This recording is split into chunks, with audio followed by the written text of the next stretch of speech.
olhei aquilo lá, tipo... Cara, cadê minha autoridade, né? Mas... Mexeu no ego. Eu acho que eu comecei a gostar muito de histórias, né? De pessoas. Quando eu comecei a escutar e entender a história dessas pessoas. Isso é interessante. Tipo assim, entender que nem minha mãe era muito brava, cara. Nossa. Pensa numa mulher brava. Oh, pai do céu, você não podia... Ela falava assim, ó, não quero ouvir nenhum pio. E lógico, a gente, como santos... Todos, né? E aí, só que a gente falava um pio baixinho, porque ela era muito brava. E aí, eu coloquei minha mãe dentro da história dela. Hoje, a minha relação com a minha mãe é totalmente diferente. É uma relação de mãe e filha.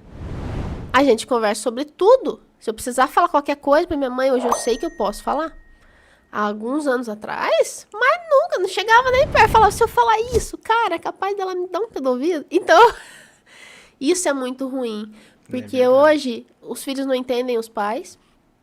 E os pais... Hoje, na verdade, aí eu exagerei muito, né? Na verdade, a história conta isso. Né, eu acho que tem convivência de pais e filhos diferentes, né?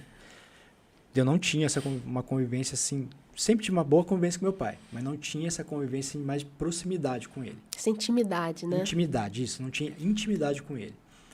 Já com meu filho, meus filhos, eu procuro dar o máximo de intimidade com eles. Porque hoje você sabe o que faltou.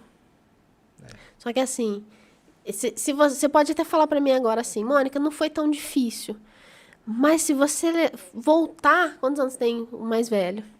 Tá, com 15. 16. Se você voltar 16 anos atrás, você vai ver que antes dele nascer, você já colocava na sua cabeça, eu vou fazer assim, assim, assim.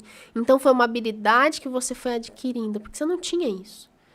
Eu gosto muito de explicar para as pessoas, né? Às vezes as pessoas falam assim, a minha mãe nunca fez isso, nunca fez isso. Eu falei, gente, a gente só dá o que recebe. Não tem como. A minha filha mais velha, se ela tivesse aqui, ela ia falar, minha mãe sempre foi muito brava, agora o Miguel que tem sorte, porque ele e da minha filha mais nova são 13 anos de diferença. Então, assim, ela fala pra mim, ele que teve sorte, porque eu era muito brava. A minha mãe era muito brava. Olha que loucura. E eu falava assim, eu não vou ser brava igual a minha mãe. Quando eu tiver um filho, eu era louca pra ter um filho. Não vou ser brava igual a minha mãe. Não vou ser brava, não vou ser brava. E eu repeti aquilo várias e várias vezes. Quando a minha filha nasceu, eu fui muito mais brava do que minha mãe. E a gente chama isso dentro da inteligência emocional de ciclo de autossabotagem. Então, a criança ela não tem o racional formado ainda quando nasce. Depois dos 8 anos, o racional está pronto para ela entender racionalmente. Só que antes disso, geram várias imagens na sua cabeça, tudo emocional. Então, imagina, até daqui vai para cá, daqui vem pro racional. Não tinha racional, então eu falava emocionalmente. Via minha mãe batendo nos meus irmãos, eles eram terríveis, tá? Via a minha mãe brigando com a gente e tal. E aí eu falava assim, eu não vou ser que nem minha mãe.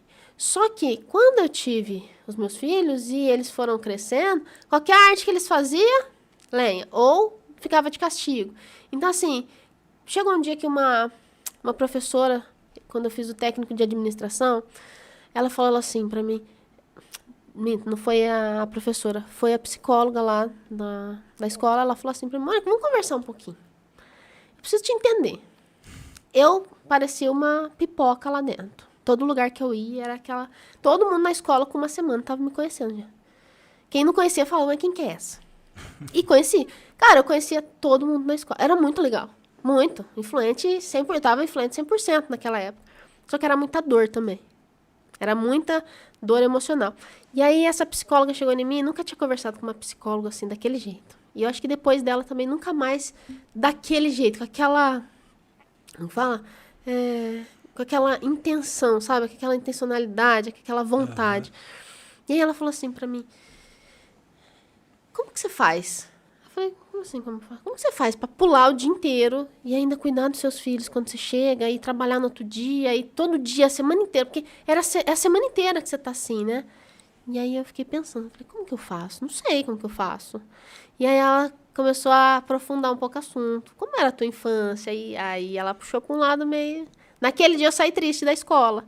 Mas não porque eu estava triste, né? Não porque ela me fez ficar triste.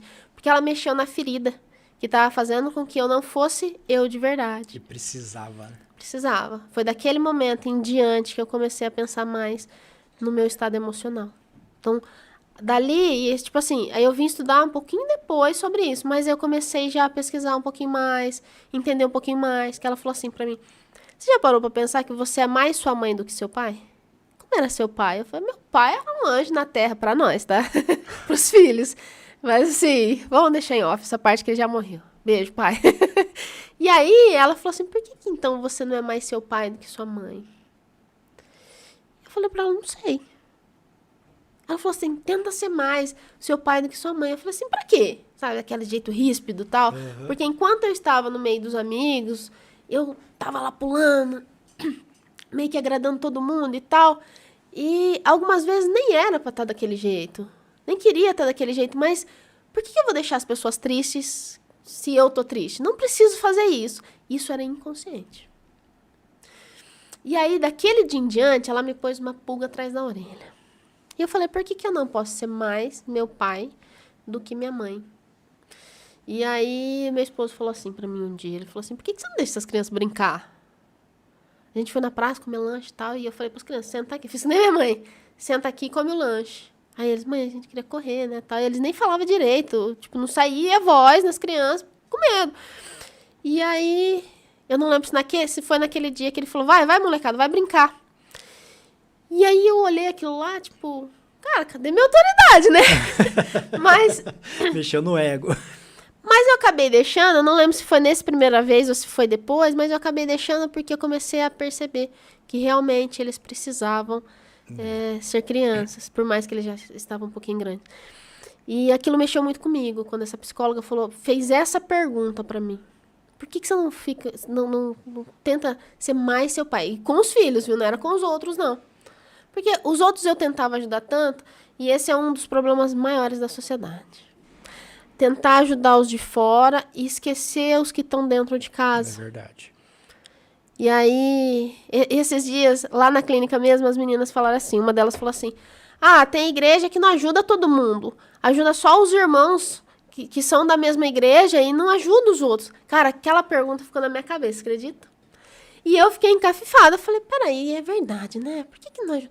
E comecei a pensar, e aquela pergunta e tal. E aí eu lembrei que na Bíblia também está escrito que você precisa ajudar os seus e depois você vai ajudando os outros. E aí eu lembrei que primeiro você ajuda os de casa. E aí fez mais sentido, deu pra você entender o que eu falei, né? Deu. E aí fez mais sentido pra mim. Eu falei assim, eu acabei não falando pras meninas lá, que eu não lembro quem fez essa pergunta. É muita mulher lá dentro. E aí eu falei assim, cara, do mesmo jeito que você faz na sua casa, você vai fazer fora, né, dela. No sentido da espiritualidade ali e tal. Eu falei assim, então, se eu ajudo aqui em casa, quando eu tô dentro da igreja, eu vou querer ajudar os irmãos. Quando tá todo mundo ali, eu vou falar assim, cara, não tem mais necessidade aqui. Vamos ajudar quem tá em volta. E isso vai virando, então vai ficar assim, né? Um círculo pequenininho, um círculo maior, e vai expandir. Mas as pessoas, geralmente, elas não pensam assim. Então, acaba não conseguindo expandir, porque se eu sou, tipo assim, eu sou da congregação. Se eu sou da congregação, e ao invés de expandir aqui, para crescer mais e ajudar outros de fora, eu for ajudar outros de fora, antes, aqui vai ter mais necessidade. E aí vai virar uma loucura e ninguém vai conseguir fazer muita coisa. Que, na verdade, para mim, todos deveriam se unir, assim, de um jeito mais fraterno. Mas aí é a conversa para outro dia. Então, assim, essa questão da ajuda é justamente essa, né? É olhar primeiro de dentro e ir pra fora e tal. E eu não fazia isso. Eu olhava os de fora e falava assim, nossa, aquela criança tá brincando, ai que legal correndo, não sei o quê. Legal, os dos outros é legal correr. E eu não conseguia, porque eu tava tão chateada, nossa, com um trauma tão grande da morte do meu pai, porque meu pai mentiu pra mim. Ele falou que ele não ia morrer. E ele morreu 2 anos depois. Então, assim, imagina uma criança escutando isso e vendo o pai ali no caixão. Eu não acreditava que meu pai estava aí. E o velório dele foi assim, um negócio muito terrível. Muitos amigos. Meu tio abraçou o caixão, caiu. Então virou um negócio bem traumático na minha vida. Então, pensa, foi algo que me abalou muito.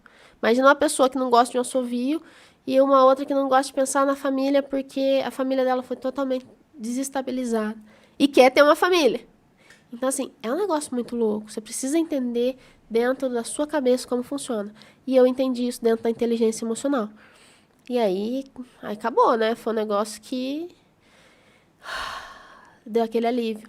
Mas até então, vixe, eu tive que apanhar muito para conseguir deixar, vamos supor, os meus filhos andarem com as próprias pernas. Eu queria estar ali e eu não sabia o porquê disso. Com medo do quê? Se eu morrer, e aí?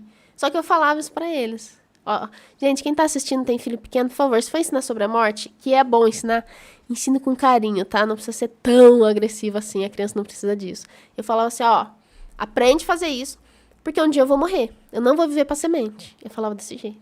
Então, assim, poderia ser algo muito traumático pros meus filhos. Poderia ter traumatizado eles muito, né? Tipo assim, minha mãe vai morrer a qualquer momento. Mas, graças a Deus... Verdade, né? Olhando hoje, pra tudo que eu sei, eles poderiam falar assim, cara, minha mãe vai morrer a qualquer momento. E aí, eu faço o quê? Tipo assim, hoje, graças a Deus, eles não... Gente, depois da hora que eu tiver a sós com vocês, me dizem. Não ficaram, né, com esse trauma. Então, assim, eles nunca reclamaram disso pra mim. Mas sim, que era muito brava, que batia, que põe de castigo. Hoje eu sei que não tem essa necessidade. Tem que impor limite pra criança, tá? E assim, é impor limite mesmo. A criança, ela tem que ter o território dela, mas impondo limite. Quando você tem inteligência emocional, você não precisa gritar. Não precisa bater. Você fala com a criança e não precisa fazer que nem antigamente, né? Minha mãe olhava pra gente assim, a gente tava chorando, cara. Com a cinta na mão já. Minha mãe era terror... Não! Ela só olhava. Só olhava.